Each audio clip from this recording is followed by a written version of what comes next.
उत्तर के हमारी बहुत लोग जानते हैं। हमारी जानकारी में ये है कि हिंदू मुस्लिम रंग दिया गया, हिंदू मुस्लिम जैसी कोई बात नहीं थी, दोनों का आपसी विवाद था, विवाद बहुत लंबे समय चल रहा था। इसको घटना कुछ हो गई, उसे दूसरा रूप दिया गया कि क्या मुस्लिमों को गंगा में जाने का अधिकार है, क्या मुस्लिमों को गंगा में इफ्तार पार्टी करने का अधिकार है, या हम ये भी कह सकते हैं अगर वो नॉन वेज भी खा रहे थे तो क्या उनको वहां गंगा में बैठकर नहीं खाया जा सकता। सवाल ये है कि गंगा क्या हिंदुओं के लिए आरक्षित है, क्या कोई रिजर्वेशन पॉलिसी सरकार ने बना रखी है कि हिंदुओं के लिए सिर्फ गंगा आरक्षित रहेगी।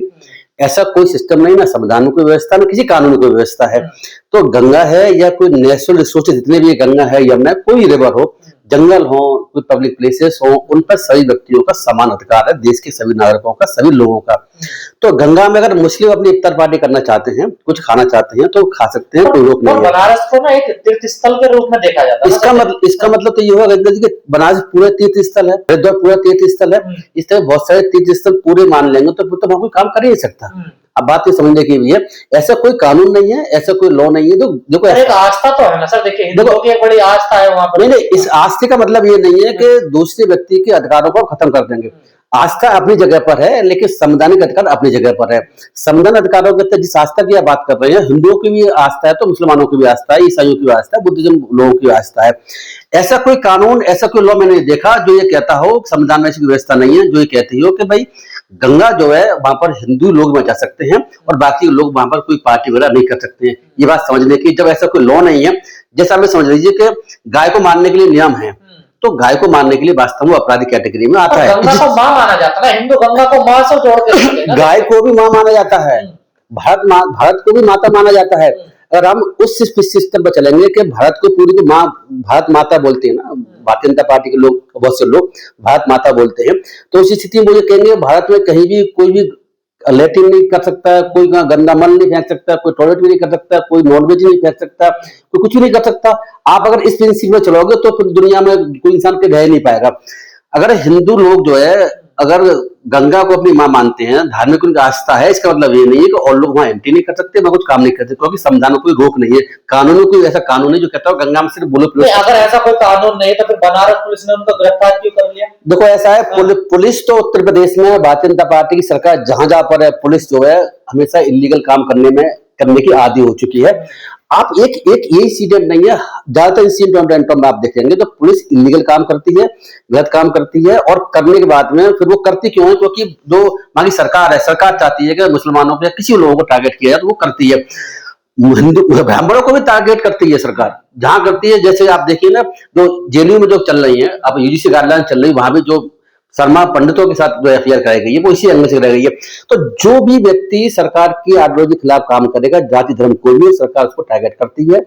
जहां तक मुस्लिमों का सवाल है, तो उनके साथ तो पूरे देश में मैं कह सकता हूँ 2014 के बाद में इतना अन्याय चल रहा है, अन्याय साथ किसी के साथ पहले कभी ना चला। ये मुस्लिम थे इस वजह से ज्यादा बवाल हो गया, मुस्लिम होने की वजह से ही बवाल हुआ। अगर ये हिंदू लोग होते, अगर पार्टी कर रहे होते तो वहां कोई बवाल नहीं होता। आप देखिए, मुझे बताइए कि जब गंगा में जब शमशान घाट के रूप में वहां पर इस्तेमाल किया जाता है, वहां पर जो सब होते हैं हिंदुओं के, वहां जलाए जाते हैं गंगा घाट के किनारे, उनके जो राख होती है या और कहीं जलाते हैं, तो उनकी राखों को और बहुत चीजों को उसमें गंगा में डाला जाता है। ये एक आम परंपरा है और लंबे समय से हिंदू लोग फॉलो करते आ रहे हैं। इस जगह से आप देख रहे हैं कि जहां जहां पर जो है जो निकासी होती है मल की या किसी चीजों की, जो नाले जो गंगा में नाले प्रवाहित होते हैं, गंगा यमुना नदियों, तो वो नदियां और गंगा जमुना नदी हो, उसी तरह से पॉलिटिक्स भी बहुत सारे चल रही हैं। तो ये सब चीजें क्या दिखाती हैं? ये सब चीजें दिखाती है कि जब आप ये कर सकते हैं, तो मुस्लिम लोग अगर वहां इफ्तार पार्टी कर रहे हैं और अगर उन्होंने नॉनवेज खाया भी है, तो ऐसा खाने को प्रमाण नहीं मिलता है। मुझे लगता है कि ये झूठ है, ऐसा कोई नॉनवेज इस्तेमाल नहीं किया भी है, कोई मेरे समझ के अकॉर्डिंग आपके खिलाफ देखिए सर बात कही जाएगी कि जज साहब होकर ऐसी बात कर रहे हैं। नहीं, परंपरा संस्कार अपनी जगह है, कानून अपनी जगह। देखो आप मेरी बात समझिए, परंपरा संस्कार आपकी अलग हो सकती है, इसमें कोई दिक्कत नहीं है, आप रख लीजिए, वो अलग इशू है। लेकिन सवाल ये है कि संविधान कानून इसके लिए मना करता है क्या?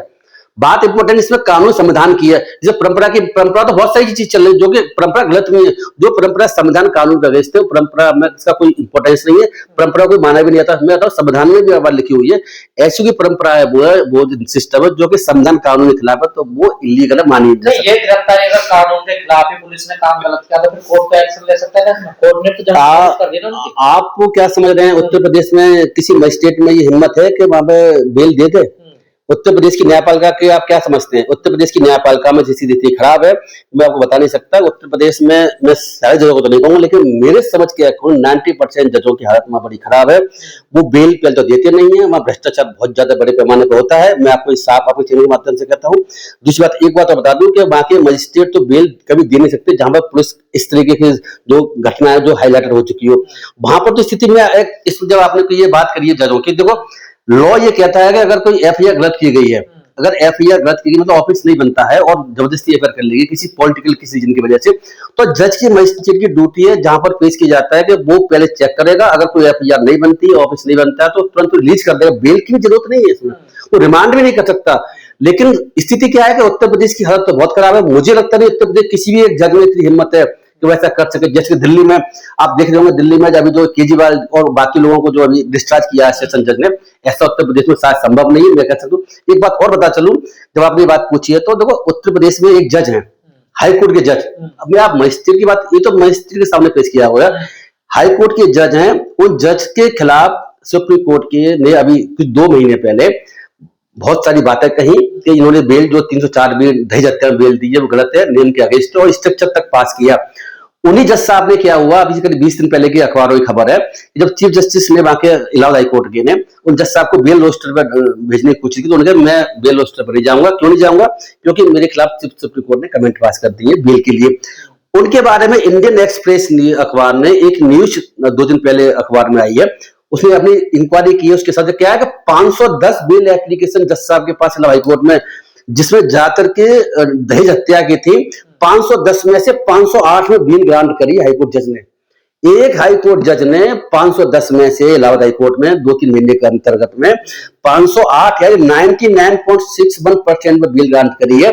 ये बड़ी, मैं बता रहा हूं आपको, निश्चित रूप से कोई ना कोई इसमें गड़बड़ घोटाला है, इसकी जांच होनी चाहिए। मैं इसका, क्योंकि सुप्रीम कोर्ट भी पहले ही जज साहब के खिलाफ स्ट्रक्चर पास कर चुका है अभी 2 महीने पहले। और सर ये कहा जा रहा है बनारस वाली घटना में कि ये मुस्लिम युवक जानबूझ के करते हैं इस काम को, देखिए नहीं देखो, ये तो सब मुस्लिम युवक तो जानबूझ के कर ही नहीं सकते। आज के समय उत्तर प्रदेश में संभव ही नहीं है। क्या बात कर रहे हैं? उत्तर प्रदेश में तो मुसलमान इतना डरा हुआ है कि वो तो बेचारा सही काम करने पर डर रहा है। अभी आपने देखा होगा कि जब नमाज एक प्राइवेट प्रॉपर्टी में पढ़ी जा रही थी, तो वहां पर भी सरकार ने, डीएम ने मना कर दिया कि आप नहीं पढ़ेंगे, 20 लोग खाली पढ़ेंगे और नमाज वहां पर। तो इस पर हाईकोर्ट जब गए तो इलाहाबाद हाईकोर्ट ने अभी एक बहुत अच्छा जजमेंट 5 दिन पहले और 1 महीने पहले भी दिया था, जिसमें ये कह दिया कि अगर डीएम और एसएसपी अगर ये नहीं कर सकते, सुरक्षा नहीं कर सकते, लॉ ऑर्डर संभल वाले मामले लेकर, तो फिर कहते तो आप ट्रांसफर कर लीजिए, रिजाइन कर दीजिए, आपकी बस की बात नहीं है। और आप ये भी नहीं कर सकते प्राइवेट प्रॉपर्टी पर कितने लोग इकट्ठे होकर नमाज पढ़ेंगे, आप तय नहीं करेंगे, लोग तय करेंगे। तो देखो, ये जो चीज आप देख रहे हैं मुसलमानों के खिलाफ टारगेट किया जा रहा है, ऐसा मैं कह सकता हूँ। ये मुसलमान होने की वजह से ही ये पूरा विवाद बना हुआ। हिंदू होते और ऐसे सेम काम कर रहे हो तो कुछ भी ना होता। नहीं सर, ये तो मुसलमान वाली बात होगी। उत्तराखंड दीपक कुमार है जिन्होंने मोहम्मद दीपक का, उनको कोर्ट ने फटकार लगा दी है। देखिए ऐसा है कि कोर्टों की फटकार को आप ज्यादा इंपोर्टेंस ना दें। कोर्ट बहुत सी जगह में देखने को मिल रहा है कि वो ऐसे डिसीजन दे रही हैं जो किसी विचारधारा को सूट करता है, और वो संविधान या कानून का पालन करते हुए विचारधारा वो डिसीजन नहीं दे रहे हैं, वो कमेंट्स पास कर रहे हैं या डिसीजन दे रहे हैं। उनके दिमाग में कुछ ना कुछ कहीं बहुत हद तक एक खास वर्ग की, खास हिंदूवादी विचारधारा को वो फॉलो करते हैं, ऐसा मैं कह सकता हूं। मैं ये बात इसीलिए कह रहा हूं कि ये जो केस जो आप दीपक कुमार केस बता रहे हैं, ये केस वास्तव बड़ा इंपॉर्टेंट, लेकिन दीपक कुमार मुस्लिम नहीं है, दीपक कुमार हिंदू है। और हिंदू होने के साथ में उसने मुस्लिम के साथ जो वहां बजरंग दल के लोगों ने जो वहां पर उसकी दुकान को बंद करने की बात करी थी, उस पर उसने विरोध किया था। तो मुझे बताइए इसमें गलत कहाँ है? तो हाईकोर्ट के जज का ये कहना कि आपने जो है, बात 3-4 बातें थी जिसकी हाईकोर्ट जज ने कहा है। हाईकोर्ट जज ने यह कहा है कि जब आप क्वेश्चन के लिए हमारे पास आए हैं तो आप इसमें एक्यूज्ड हैं, आप एफआईआर आपके अगेंस्ट है, तो आप जो है इसमें अपनी सुरक्षा की मांग कैसे कर सकते हैं? संदिग्ध आरोपी हैं आप, तो संदिग्ध आरोपी होने कुछ फर्क नहीं पड़ता है। अगर पुलिस जो है आज आपको, कल मुझको या किसी और को बिना किसी अपराध के अगर एफआईआर कर लेती है और अपराध बनता भी नहीं है, तो क्या कोई सुरक्षा करना? अगर कोई व्यक्ति, अगर कोई ग्रुप, कोई बहुत सारे लोग इकट्ठे होकर किसी व्यक्ति को मारना चाहते हैं, बड़ी अपराधी हो, तो वो मान नहीं सकते। कोर्ट की ड्यूटी की सुरक्षा का आर्टिकल 21 हमारे यहाँ जो संविधान का है बड़ा इंपॉर्टेंट है। आप किसी व्यक्ति को जब तक उसकी जान से नहीं मार सकते या किसी जब तक के कानून के तहत प्रक्रिया फॉलो न कर लें।